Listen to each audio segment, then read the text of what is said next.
ఆ, రెండవ దినవృత్తాంతంలో 20 అధ్యాయము 26వ వచనం చదువుదాం. 2వ దినవృత్తాంతంలో 20 అధ్యాయము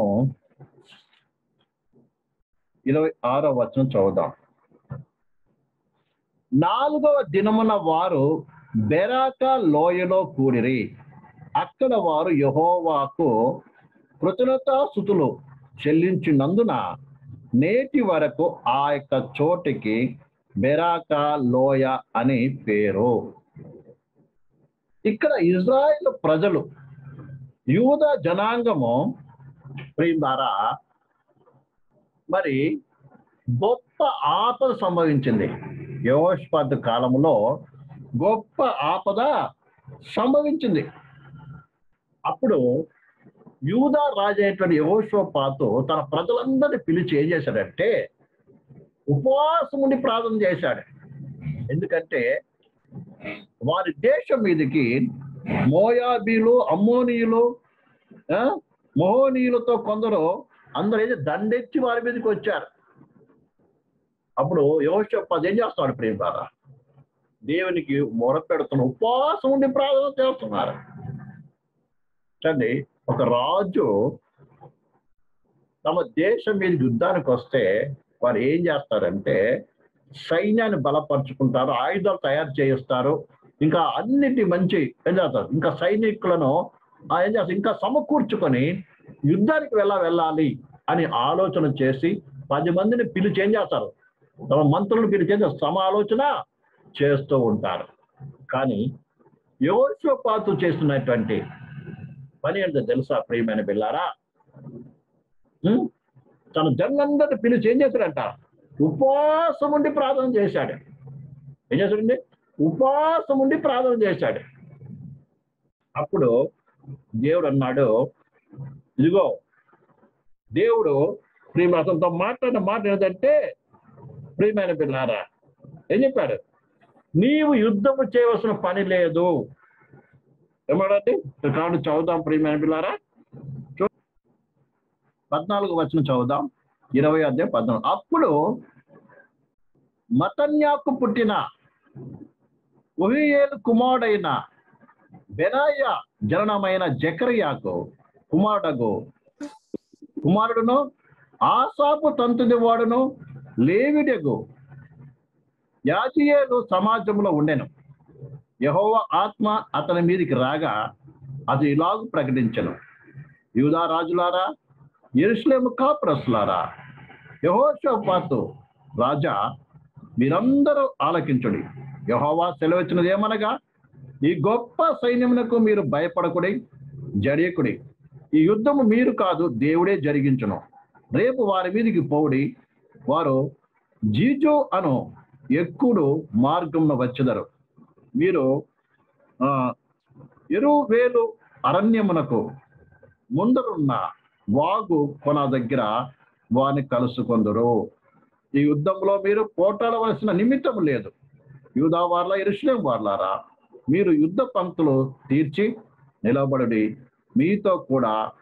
మీతో కూడానున్న యెహోవా దయచే రక్షణను మీరు చూచెదరు.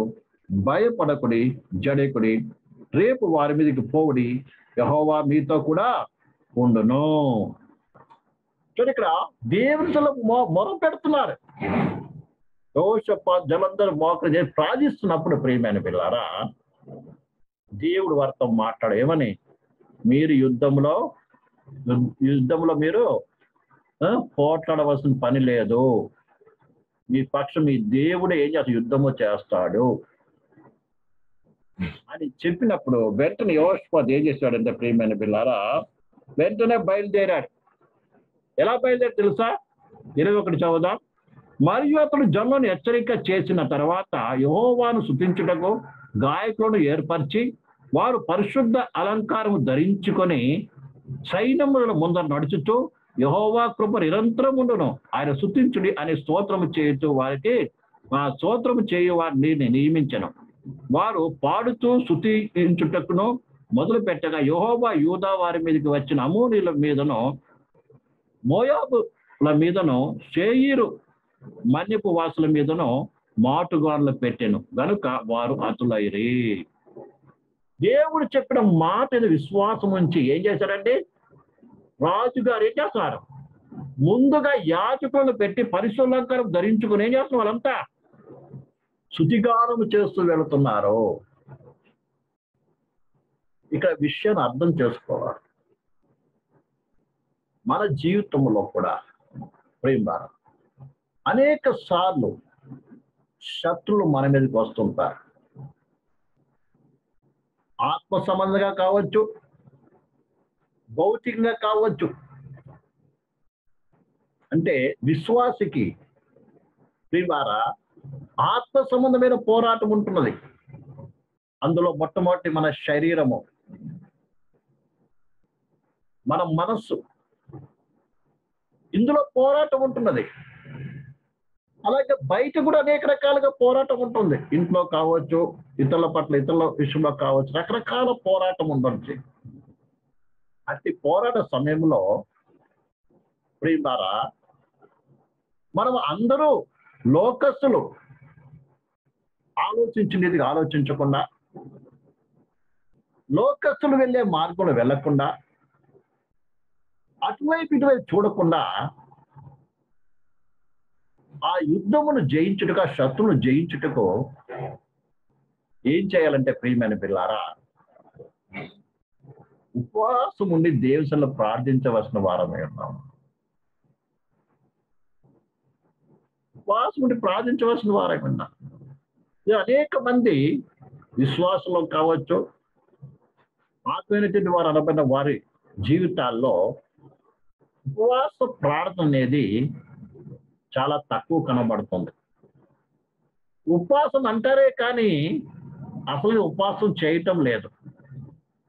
ఉపవాసం అంటే ఏంటంటే శుక్రవారం రోజు వచ్చేసేసి పొద్దున్న తినకుండా వచ్చేసేసి ప్రార్థన 4 పాటలు పడేసేసి వాక్యం విని వెళ్ళిపోవడం కాదు ఉపవాసం. దేవుని సన్నిధిలో ఉండి ఉదయకాలం మొదలుకొని సాయంత్రం వరకు నీకు శక్తి ఉన్నంత కాలం వర్షం వరకు ఏం చేయాలి? ఒంటరిగా దేవునిలో గడపాలి. ఒంటరిగా దేవుని దగ్గర గడపాలి. నీ కుటుంబం నుంచి కావచ్చు, పిల్లల నుంచి కావచ్చు, అన్నిటి నుంచి ఏది సపరేట్ ఏం చేయాలి? దేవుని దగ్గర గడపడం నేర్చుకోవాలి. ప్రార్థన చేయటం, స్తుతించడం, ఆరాధించడం, దేవుని వాక్యం చదవటం, నువ్వు ఏం చేయాలి? దేవుని సన్నిధిలో గడపాలి. అది ఉపవాసం అంటే. మా సొంత పనులు చేసుకుంటూ, అటు మాట్లాడుకుంటూ, ఆ మాటలు మాట్లాడుకుంటూ, ఈ మాట్లాడుకుంటూ, అదే మాట్లాడుకుంటూ, ఇది ఉపవాసం కాదు. మనం ఏదో నామకవాస ఏదో ఒక పూట అన్నం తినకుండా ప్రార్థన చేసుకుంటూ వెళ్ళిపోతాం. అది కాదు అసలు ఉపవాసం అంటే. ఏం చేయాలి? దేవునితో గడపాలి. అలాగే ఆ దేవునిలో గడిపినప్పుడు దేవుని జవాబు కూడా పొందుకోవాలి. నువ్వు ఏం చేయాలి? రోజు ఉపవాసం ఉండి ప్రార్థించినప్పుడు జవాబు వచ్చింది. ఆ రీతిగా దేవుని దగ్గర జవాబు పొందుకోవాలండి. ఒక విషయంలో ఉపవాసం ఉండి ప్రార్థన చేస్తున్నావు, దాని ద్వారా ఏకా నువ్వు జవాబు పొందుకోవాలి. నీతో దేవుని మా దగ్గర నుంచి అయితే జవాబు పొందుకోవాలి. ఏ రీతిగా అవ్వచ్చు? పరిశుద్ధ గ్రంథం చదువుతున్నప్పుడు వాక్యమూలం కావచ్చు, ఆత్మూలం కావచ్చు, మరి ఏ రీతిగా అయినప్పటికీ సరే దేవుని దగ్గర నుంచి నువ్వు జవాబు పొందుకోవాలి. అది ఉపవాసం అంటే. నువ్వు 1 రోజు చేయి, 2 రోజులు చేయి, 3 రోజులు చేయి. అంతేకాని ప్రియులారా ఏదో ఒక్కటి తినకుండా ఉన్నామన్నట్టుగా ఏదో 4 పాటలు పాడాం, వారి మెసేజ్ విన్నాం, ఆమెను ప్రార్థన చేసేస్తాం. ఇది కాదు. ఇది కాదు అసలు ఉపవాసం. దేవునితో ఉండాలి. అలాగే నీలో దేవుని వ్యతిరేకమైన కార్యాలు ఏదో ఉంటే దాన్ని ఏం చేయాలి? విడిచిపెట్టాలి. క్రయోష పాత్రుడు ఏం చేస్తున్నాడు? రాజయుండి తన జనులను పిలిచి ఏం చేస్తున్నాడు? ప్రార్థిస్తున్నాడు. ప్రార్థిస్తున్నాడు. చివరికి జవాబు దొరికింది. దేవుడేమో మీ పక్షం నేనేం చేస్తాను? యుద్ధము చేస్తాను. యుద్ధము చేస్తాను అన్నారు. దేవుని మన విశ్వసించి ఏం చేశారు తెలుసా? వెంటనే యెహోషువ ఎలా బయలుదేరుతున్నాడండి? సైన్యాన్ని ముందు పెట్టుకొని ఆయుధాలతో వెళ్ళట్లే. ముందు ఎవరు స్తుతించే వారిని పంపిస్తున్నాడు. యాజకులను కదా మనకు చదువుతున్న ఎవరినండి ప్రియులారా? మరియు అతడు జనులను హెచ్చరిక చేసిన తర్వాత యెహోవాను స్తుతించడం గాయకులను ఏర్పరిచి వారు పరిశుద్ధాలను ధరించుకొని సైన్యం మొదట నడుచుతూ యెహోవా కృప నిరంతరం ఉండను, ఆయన స్తుతించుడి, ఆయన స్తోత్రం చేయుటకు వారిని నియమించను. ఎవరు పంపిస్తున్నాడండి? గాయకులు. ఈ గాయకులు ఎవరో తెలుసా? యాజకులు. ఎందుకంటే దావీదు కాలంలో గాయక బృందాన్ని సపరేట్ టీముగా నిర్ణయించబడి ఎవరిని? లేవీల్ని యాజకులు వాళ్ళు ముందు పెట్టి స్తుతించి ఆరాధించడని వీరు వెనక నుంచి వెళ్తున్నారని ప్రేమారా. వెళ్ళేటప్పటికి ప్రేమారా దేవుడు వీరి పక్షం ఏం చేశాడు? వచ్చిన మోయాబీలను మిగతా వారందరినీ సంహరించినట్టుగా చూస్తున్నాం ప్రేమారా. అర్థమైందండి? ఒక్కరు కూడా తప్పించి అందరూ కూడా ఏమైపోయారండి? చనిపోయారు. అంటే మనకు సమస్య వచ్చినప్పుడు, కష్టం వచ్చినప్పుడు ప్రేమారా, ఈ లోయకుండా మనం ప్రయాణం చేస్తున్నప్పుడు మనం చేయాల్సింది ఏంటంట? మొట్టమొదట దేవుని దగ్గర ఉపవాసం ఉండి ప్రార్థించాలి. దేవుని సహాయాన్ని వేడుకోవాలి. నువ్వు ఏ సమస్య నుంచి అయినా ఉండొచ్చు. దేవుడు ఎలాంటి వాడంటే పడిపోయిన దాన్ని ఏం చేయాలి? తిరిగి కట్టగల సమర్థవంతుడు. పాడైపోయిన దాన్ని బాగు చేయగల దేవుడు. ఎలాంటి సిచ్యువేషన్ అయినప్పటికీ కూడా దాన్ని ఏం చేయగలడు? సరి చేయగల సమర్థవంతుడు. నువ్వు ఎలాంటి శ్రమల నుండి వచ్చినప్పటికీ, ఎలాంటి పరిస్థితి అయినప్పటికీ, నిజం ఏదైనా జరిగి ఉండవచ్చు. అసలు ఏం చేయాలి? దేవుడు నేను లేవనెత్తి నేనేం చేయగలడు? కట్టి నడిపించగల సమర్థవంతుడు. యెహోషాపాతు మనుషులు అందరు రాజులు యోచించలేదు. నేను కత్తులు పట్టుకోవాలి, ఖడ్గాలు పట్టుకోవాలి, సైన్యాన్ని తయారు చేయాలి, ఆయుధాలు సమకూర్చుకుని యుద్ధానికి వెళ్ళాలి ఆలోచన చేయలేదు. కానీ దేవుని దగ్గర మొరపెట్టి ప్రార్థన చేస్తున్నారు. ఉపాసన ప్రార్థన చేస్తున్నప్పుడు దేవుడు అతనితో దేవుడు మాట్లాడిన ప్రకారం అతను ముందుకు సాగుతున్నాడు. దేవుడు సూచిస్తూ ఉన్నాడు. సూచించినప్పుడు ఏమైంది? గొప్ప జయము కలిగినది. చదివినట్లయితే ప్రియులారా 25వ వచనము, యెహోషాపాతును అతని జనులను వారి వస్తువులు దోచుకొనుటకును దగ్గరికి రాగా ఆ శవం మీద విస్తారమైన ధనము ప్రశస్తమైన నగలను కనబడెను. వారు తమకిష్టమైన మత్తుకు తీసుకొని తాము కొనిపోయిన దానికి ఎక్కువ ఒలుచుకొనిరి.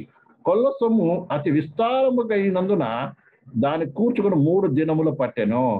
4వ దినమున వారు బెరాకా లోయలో కూడిరి. అక్కడ వారు యెహోవా కృతజ్ఞతాస్తుతులు చెల్లించునందున నేటి వరకు ఆ చోటికి బెరాకా లోయ అనబడింది. జయం పొందిన తర్వాత ఆ శత్రువుల దగ్గర ఉన్న సొమ్మంతా కూడా దోచుకొని ఒక లోయలో వచ్చి దేవుని ఆరాధించడం ప్రారంభించారు. దేవుడు స్తుతించడం ప్రారంభించారు. దేవుడు చేసిన గొప్ప కార్యాన్ని బట్టి. అందుకనే ఆ యొక్క పేరు బెరాకా లోయ అనబడింది. ఆ లోయ పేరు ఏమైనా పడింది? ప్రియమైన బెలారా, స్తుతి లోయ. బేకార అంటే స్తుతి. అవును, నీవు కూడా శ్రమలు గుండా వెళుతున్నప్పుడు ప్రియమారా దేవుని దగ్గర మొరపెట్టి దేవుని జవాబు పొందుకొని దేవుని చిత్తం ప్రకారం నడిచినప్పుడు నిశ్చయముగా నీకు గొప్ప ఆశీర్వాదం, గొప్ప జయము, గొప్ప ఆశీర్వాదం నీకు కలుగుతుంది. అప్పుడు నీ హృదయము కృతజ్ఞతాస్తుతితో నింపబడుతుందండి. కృతజ్ఞతతో నింపబడుతుంది. కృతజ్ఞతాస్తుతులు చెల్లిస్తావు. కాబట్టి నీ జీవితము శ్రమ నుండి ఎక్కడికి రావాలంటే స్తుతికి రావాలి. అదమందా? నీ యొక్క ఆకోరు లోయ ఏ లోయగా మారాలంటే స్తుతి లోయగా మారాలి, బెరాకాగా మారాలి. ఆకోరు బెరాకగా మారాలంటే ఏం చేయాలి? నువ్వు నీకు శ్రమ కలిగినప్పుడు దేవుని దగ్గర మొర పెట్టాలి. దేవుని దగ్గర దేవుడు ఏం చెప్తున్నాడో ఆ ప్రకారం నడిచినట్లయితే నిజంగా ఎలాంటి భయంకరమైన పరిస్థితి నుంచి అయినప్పటికీ ఏం కాగలవు? గొప్ప జయము పొందగలవు. నిత్యముగా ప్రభు నీకు జయమును ఇచ్చి నడిపించగల సమర్థవంతుడు. యెహోషువ జీవితంలో ప్రియులారా భయంకరమైన పరిస్థితి వచ్చింది. చివరికి ఆ లోయ శృతి లోయగా మార్చబడింది. దుఃఖము, బాధ, వేదన నుంచి ఏమైంది? శృతి లోయగా మార్చబడి చూస్తున్నాం ప్రియమైన పిల్లారా. అలాగే ఈ శ్రమల లోయ నీకేం కాదు, శృతి లోయగా మార్చబడాలి. శృతి లోయగా మార్చబడాలంటే యెహోషాపాతు ఏ రీతిగా అయితే దేవుని దగ్గర మొరపెట్టి, అందుకే దేవుని మనం చూస్తాము, వీళ్ళు ఎవరికైనా శ్రమ కలిగిన వాడు ఏం చేయాలి? ప్రార్థన చేయవలెను. ఎవరైనా సరే శ్రమ కలిగినట్టు మరి ఏం చేయాలంట? ప్రార్థన చేయాలంట. యెహోషువ ఖాళీ ప్రార్థన చేయలేదు. ఏం చేశాడండి? ఖాళీ ప్రార్థన చేయలేదు. ఎగాడు ఉపవాసం ఉండి దేవుని దగ్గర ప్రార్థించాడు. దేవుడు తనతో మాట్లాడాడు. మాట్లాడే ప్రకారం ఏం చేశాడు? నడిచాడు. కాబట్టి అతని జీవితం ఏమైపోయింది? శ్రమలోయగా మారవలసింది. అతని జీవితం ఏమైపోయింది? ప్రేమారా శృతిలోయగా మార్చబడింది. శృతిలోయగా మార్చబడింది. ఆ రీతిగా నీవు కూడా దేవుడు మొరపెట్టి దేవుడు చెప్పిన నడిచినట్లయితే నీ యొక్క ఆకోరు లోయ శ్రమల్లో ఏమవుతుంది తెలుసా? ప్రేమ శృతిలోయగా మార్చబడుతుంది. శృతిలోయగా మార్చబడుతుంది. శృతిలోయనే కాదంట, ఫలభరితమైన లోయగా కూడా మార్చబడుతుంది. అందుకే యెషయా గ్రంథం 65:10 చదవండి ఒకసారి. యెషయా గ్రంథము 65:10. 65:10. నన్ను గూర్చి విచారణ చేసిన ప్రజల నిమిత్తము షారోను గొర్రెల మేత భూమి అగును, ఆకోరు లోయ పశువుల పరుండు స్థలముగా ఉండును. అంటే పచ్చదనముగా మార్చబడుతుంది. మన కీర్తన గ్రంథము ప్రేమ 1-2 చూసినట్టు ఆయన ఇక్కడ ఏం చేస్తాడంట? ప్రియమైన పిల్లారా, కీర్తన అంటున్నాడు కదా 23వ అధ్యాయంలో, ప్రియమారా యెహోవా నా కాపరి, నాకు లేమి కలగదు, పచ్చి గల చోట్ల నన్ను పరుడు చేయుచున్నాడు, శాంతికరమైన జలం మీద నన్ను ఏం నడిపించుచున్నాడు. అంటే ఆ కోరులో ఏమవుతుంది ప్రియమారా? ఫలభరితమైన లోయగా, పచ్చని లోయగా, సమృద్ధైన ఆహారము, నెమ్మది, సమాధానం పొందే లోయగా మార్చబడుతుంది. కాబట్టి తను ఏం చేయాలంటే ఈ యొక్క శ్రమలు కలిగినప్పుడు, ఈ శ్రమ లోయలో నుంచి నడుచున్నప్పుడు శుద్ధి లోయగా మార్చబడాలి. ఏం చేయాలి? నువ్వు దేవుని దగ్గర మొరపెట్టాలి. ప్రభు నీతో మాట్లాడిన రీతిగా ఆ ప్రకారం నడిచాలి. విశ్వసించి నడిచినప్పుడు నిత్యముగా నీ జీవితంలో ఏం కలుగుతుంది తెలుసా? స్తుతి లోయగా మార్చబడుతుంది, ఫలభరిత లోయగా మార్చబడుతుంది. ఈ విషయాన్ని మనము మర్చిపోకూడదు. తర్వాత 7వ విషయం, ఈ లోయ ఏం లోయ, ఈ గాఢాన లోయ ఒక స్తుతి లోయగా మార్చబడబోతుంది. ఆకోరు లోయ బెరాక లోయగా మార్చబడబోతుంది.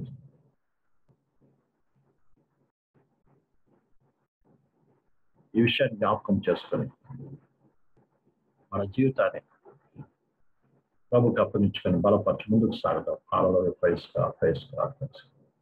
ప్రార్థన చేసుకుందాం.